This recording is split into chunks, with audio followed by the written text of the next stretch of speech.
2025 সালে বেড়েছে মব সন্ত্রাস, বিচার বহির্ভূত হত্যা, পুলিশ হেফাজতে মৃত্যুর মতো ঘটনা। 1.5 বছরেও মব সন্ত্রাসে লাগাম টানতে পারেনি সরকার। এসব ঘটনা বিচ্ছিন্ন নয়, বরং মানবাধিকার সুরক্ষায় প্রাতিষ্ঠানিক দুর্বলতা ও সহনশীলতার সংকটের প্রতিফলন বলে মনে করেন বিশ্লেষকরা।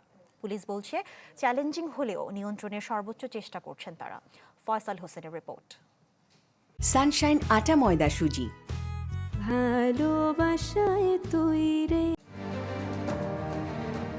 4 জানুয়ারি রাত 10টা রাজধানীর বসুন্ধরা আবাসিক এলাকায় মোটরসাইকেলের সঙ্গে প্রাইভেট কারের ধাক্কাকে কেন্দ্র করে নাইম কিবরিয়া নামের এক শিক্ষানবিশ আইনজীবীকে মব তৈরি করে পিটিয়ে হত্যা করা হয়।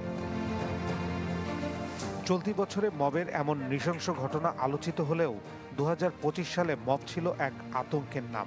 আইন ও সালিশ কেন্দ্রের তথ্য বলছে, গত বছরে গণপিটুনি বা মব সন্ত্রাসে প্রাণ গেছে 197 জনের। এর আগের বছর 24-এ গণপিটুনিতে নিহত হয়েছিল মাত্র 128 জন।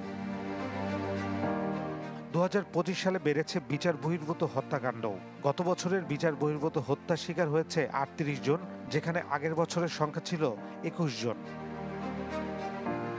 এদিকে 2025 সালে দেশের বিভিন্ন কারাগারে মারা গেছে 107 জন, যেখানে 2024 সালে কারাগারে মৃত্যু হয়েছিল 65 জনের। মানবাধিকার কর্মীরা বলছেন, আন্দোলন কিংবা অভ্যুত্থানের মুখে সরকার পতনের পর আইনশৃঙ্খলা পরিস্থিতির অবনতি হয়, কিন্তু 1.5 বছরেও মব সন্ত্রাস সহ মানবাধিকার লঙ্ঘনের লাগাম টেনে ধরতে না পারাকে সরকারের ব্যর্থতা মনে করছেন তারা। 24-এর সাথে যদি তুলনা করি, তাহলে প্রতিনিয়ত দিন দিন খারাপ হচ্ছে মানবাধিকার পরিস্থিতি। এমন বিশেষ করে সংঘবদ্ধ হয়ে কিছু মানুষের উপর আক্রমণ করছে, জোর জবরদস্তি করছে, বাড়িঘর দখল করতেছে, হত্যা করছে, চাঁদাবাজি করছে, এই যেটাকে আমরা মব সন্ত্রাস হিসাবে এখন চিহ্নিত করছি। এবং এই ধরনের সন্ত্রাসী আক্রমণ বর্তমানে পাড়া মহল্লা পেরিয়ে পত্রিকা অফিসগুলোতে হচ্ছে।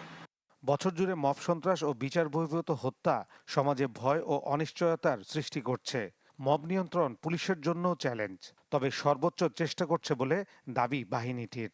মব সন্ত্রাসের বিষয়ে আমরা তাৎক্ষণিক ব্যবস্থা নিই, আর যদি আগাম কোনো গোয়েন্দা তথ্য থাকে আমরা সাথে সাথে ব্যবস্থা নিই।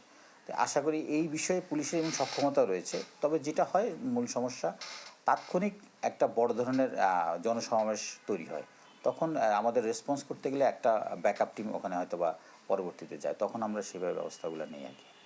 আসছে নির্বাচনে 1.5 লাখ পুলিশকে ট্রেনিং দেওয়া হয়েছে, যা যে কোনো ধরনের পরিস্থিতি মোকাবেলায় প্রস্তুত বলে জানিয়েছে পুলিশ সদর দপ্তর। ফয়সাল হোসেন, চ্যানেল 24, ঢাকা।